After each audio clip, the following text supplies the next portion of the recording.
네, 오늘은 자연법과 실정법에 관해서 공부하겠습니다. 이제 비로소 대법원 판례를 소개한 판례의 내용들이 나옵니다.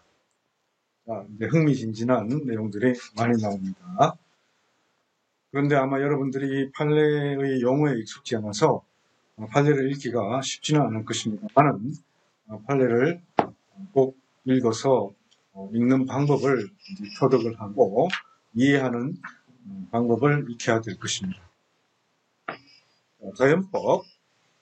자연법은 언제 어디서나 유효한, 보편적이고 불변한 법칙을 말합니다.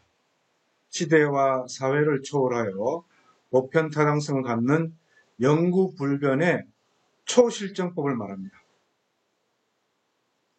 실정법은 사람이 만든 법으로서 현재 눈에 보이게 존재하는 그리고 현실에 적용되는 법입니다. 성문법, 관습법, 판례법 등을 실정법이라고 합니다. 자연법은 이 실정법의 범위를 넘어서는 초실정법입니다. 그래서 자연, 신의 계시, 인간의 이성으로 판단되는 것이고 인간 생활에 정의의 기준이 있어야 한다고 전제를 하고 있습니다. 자연법은 실정법의 상위법으로서의 진실한 법이라고 합니다. 따라서 자연법은 그에 부합되는 실정법의 구속력을 정당화하고 실정법의 내용이 자연법에 위배되면 실정법에 우선해서 효력이 적용되는 실정법을 깨뜨린다고 하고 있습니다.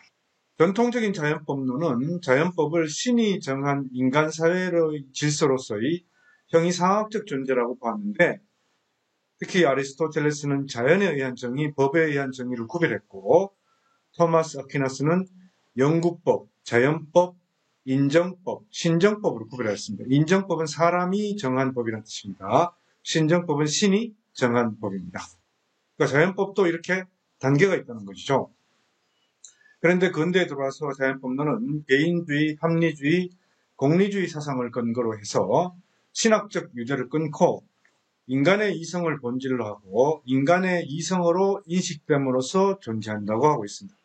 즉 인간의 이성이 가리키는 바 인간의 이성적 존재라면 어떻게 규정했을 것이다 라는 것을 근거로 해서 실정법보다 상위의 개념이라고 보고 있습니다. 실정법은 아까 설명한 대로 사람이 만든 법으로서 현재 눈에 보이는 현재 그리고 실질적으로 적용이 되는 성문법, 관습법, 판례법을 말합니다. Human-made laws that oblige or specify an action. 그래서 실정법은 경험적으로 확인 가능한 실정 법규와 그 외 몇몇 보조적인 규범들이 함께 법을 이루고 이 법과 관련된 자료를 분석하고 질서를 세우는 것이 법률가의 임무이고 그래서 눈에 보이지 않는 인간의 이성이라는 관념에 의해서 추상적으로 정의하는 자연법의 효력에 대해서 회의적이고 부정적인 입장을 채고 있고 특히 실정법에 대해서 실정법 만능주의라고 하는 실정법이 최우선이다 라고 하는 것을 법실정주의라고 하고 있습니다. 리걸 포지티비즘. 그리고 실정법 이론론에 철저해서 법을 오로지 형식적, 논리적인 것으로 이해하는 입장을 법실정주의라고 합니다. 19세기 서구의 경제적 시민사회의 등장으로 경제적 활동의 안정된 법적 기초와 시민사회에 대한 국가의 간섭을 법적으로 제한하고 법적 기준을 제시하는 입장에서 출발한 것입니다. 그런데 이 법실정주의가 지나칠 경우에는 법률 만능의 사상에 이를 수도 있습니다. 그래서 이른바 악법도 법이다라는 법원이 성립될 수도 있는 것입니다. 자연법론자들에 대해서는 실정법 논자들이 이렇게 비판합니다. 있는 법, 현재 있는 법, law as it is 과 있어야 할 법, law as it ought to be 의 문제는 분리되어야 한다. 있어야 할 법이라는 것은 이성으로서 생각할 때 당연히 그렇게 해야 되는 법적인 상태를 말하는 거죠. 자연법을 말하는 거죠. 법이 무엇인지를 규정하는 문제는 법이 마땅히 갖춰야 할 도덕적 내용과는 분리되어야 된다. 법은 공식적 규율로서 누구나 명확하게 식별할 수 있고 그 내용을 이해할 수 있어야 한다. 그럴 때만이 사람들이 자신과 타인의 행위를 예측할 수 있고 분쟁을 해결할 수 있어서 사회적 협동이 원활하게 되기 때문이다. 만일 내용을 알 수 없는 원리나 사회 구성원들 사이에서 논쟁의 여지가 있는 원리를 법의 기준으로 삼는다면 이러한 기능을 수행하지 못한다. 판사의 판결 행위를 지도할 규율들도 역시 명확해야 하기 때문에 가능하면 객관적으로 인식 가능한 규범들을 재판규범으로 삼아야 한다. 즉 실정법을 재판규범으로 삼아야 한다는 것이죠. 그리고 일단 제정된 법은 권위가 있어야 된다는 겁니다.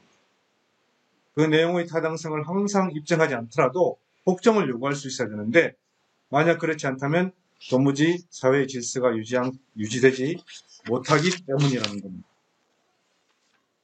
자연법이라는 실정법의 상위 개념을 항상 전제하고 실정법을 비판할 수 있게 되면은 실정법이 권위를 지닐 수가 없게 된다는 그런 뜻입니다. 우리나라에서 이제 자연법에서 인정된 권리가 자연권이겠죠. 이 자연법이 인정된 사례가 여러 건 있습니다. 실제로. 실정법이 아닌 자연법의 자연권을 주장하는 사례가 있을 수 있는가라고 생각할 수 있는데 제일 먼저 우리가 유명한 사건으로 들 수 있는 것이 박정희 전 대통령 살해 사건에서 피고인들이 박정희의 독재, 폭압 정치에 저항하는 것은 자연법에 근거된 저항권의 행사이기 때문에 그것은 정당한 행위이고 저항권을 행사하기 위해서 폭압, 독재를 행하는 대통령을 살해한 것은 위법성이 조각된다라고 주장한 적이 있습니다. 자연법상의 저항권을 원용한 것이죠. 그런데 이 저항권은 우리나라 헌법이나 어떤 법률에도 규정되어 있지 않습니다. 결국 이것은 자연법상의 권리라고 주장하는 것이죠. 이 판례가 80년 5월 20일 날 선고된 것입니다. 이 박정희 전 대통령 살해 사건은 굉장히 유명한 사건인데 아마 여러분들은 역사적인 일이 돼서 어떤 내가 느끼는 것처럼 현실감, 현장감을 못 느낄 수도 있어요. 자, 이때 뭐라고 주장했냐면은 내가 독재자, 폭압적 인권 유린자인 박정희 대통령을 살해한 것은 국민이 가지는 자연권인 저항권을 행사한 것이기 때문에 나는 그건 범죄 행위이긴 하지만 위법성이 조각되거나 정당한 행위이다 라고 주장을 합니다.